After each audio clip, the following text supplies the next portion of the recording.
Welcome back to your 5-Minute Football Fix. I'm Steven Miranda. I'm Jeff Ellis, and it's Thursday, August 25th, 2011. Today we're talking about a Colt that's not happy with the Kerry Collins signing. Our micro-celebrity question pertains to the new kickoff rule. And the latest with the Chris Johnson contract dispute. All that coming up right now. Right now, this minute, in Indianapolis, Reggie Wayne, wide receiver extraordinaire, is not very happy that the organization has gone out and signed Kerry Collins. He's throwing a hoof, Steven. A hoof or two. Basically, Reggie Wayne has come out and said, look, we don't even know him, and we're not vanilla. This is not a simple offense. So for him to come in here and be the starter, I just don't see it. I think it's a step back. You know what? It's a step back. Let's take a look at step back. I think Curtis Painter is a step back. I think Dan Orlovsky, well, let's not even go there.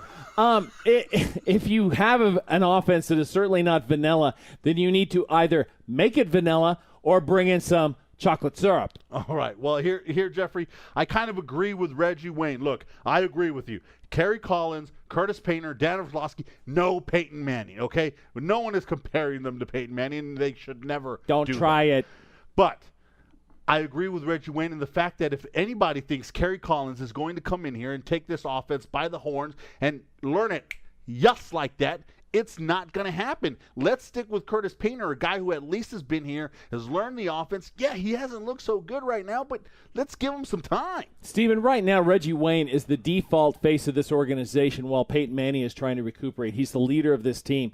And the last thing that a leader of a team should be doing is undercutting the authority that is above him, that is trying to dictate where we're going from here. All right. Well, look, Jeffrey, bottom line is I think in a while this is going to be a moot point because, as I've said all along, Peyton Manning will be the starter week 1. We'll see. Yeah, we will see. Finally, our micro-celebrity question of the day comes to us from? Yes, Tom Wark. And Tom has saying, given its apparent unpopularity with both fans and commentators, what do you see as the future for the new kickoff rule? We say apparent unpopularity?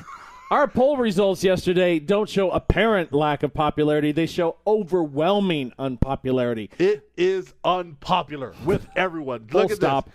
Go back to the old rule. 91% of our listeners say go back to it. Let's see, 9 out of 10. Is that overwhelming? Yeah, I think that's pretty overwhelming. 7% say eliminate the kickoff altogether, just start at the 20. And 2% say keep the new rule as it is, kickoff from the 35-yard line, which leads us to ask that 2% this question.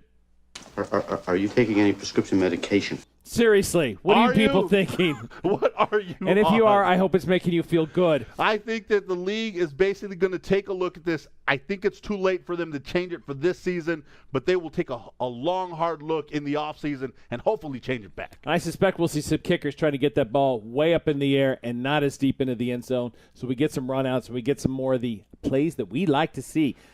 Remember what those kickoff units want to do. Keep people inside the 20-yard line. Always and the goal. If you have a kicker who can kick it to like the 4 or 5, and you're a lot closer now to run down and make tackles, hopefully we see some returns either way. Special team coach got a lot on their hands. Finally, we got a Chris Johnson update for the day, Steven. Yes, what is it? Well, both sides met yesterday in Nashville, and the meeting just lasted less than 2 hours, Jeffrey.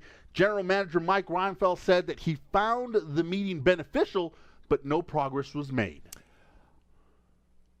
What does that mean exactly? Beneficial and no progress. So it was beneficial that there was no progress. No, I don't think that it was beneficial that there was no progress. I think it was a beneficial meeting that both sides kind of said, this is what we want, this is what we're looking for, and now everybody knows they're on the same page. Now it wasn't that progress was made because they're not on the same page. Does that make sense? Absolutely not. I just say it's a dangerous precedent when guys with multiple years left on their deal are in trying to renegotiate new contracts. It's very dangerous, and that's why it's a nervous issue. Look, Jeff, they're canyons, they're Grand Canyons apart, okay? They're 3 Grand Canyons apart, Steven. 2 Grand Canyons. Okay, 2.5 Grand Canyons. Oh, deal. See? Done. See how easy Why it is can't to make a people deal? just do that? Let's make a deal. Bottom line, Jeffrey, I think the new CBA was structured for this. Chris Johnson has outperformed his rookie contract. He has outperformed it. 6 fumbles in 3 years. That's twice a season. He's got more rushing yards than anybody. He's in the top 4 in rushing touchdowns than anybody during that time span. if anybody has outperformed their rookie contract, it's Chris Johnson. Get a deal done. I know there's 2 years left on his contract, but you have to get a deal done for something or someone that is this special. I would agree with that, Stephen. There are times to break precedent and break up those guys with multiple years left on their deals. If there's anybody who is ever deserving, it's Chris Johnson. All right, I'm Stephen Miranda. I'm Jeff Ellis. For your 5-minute football fix. Out!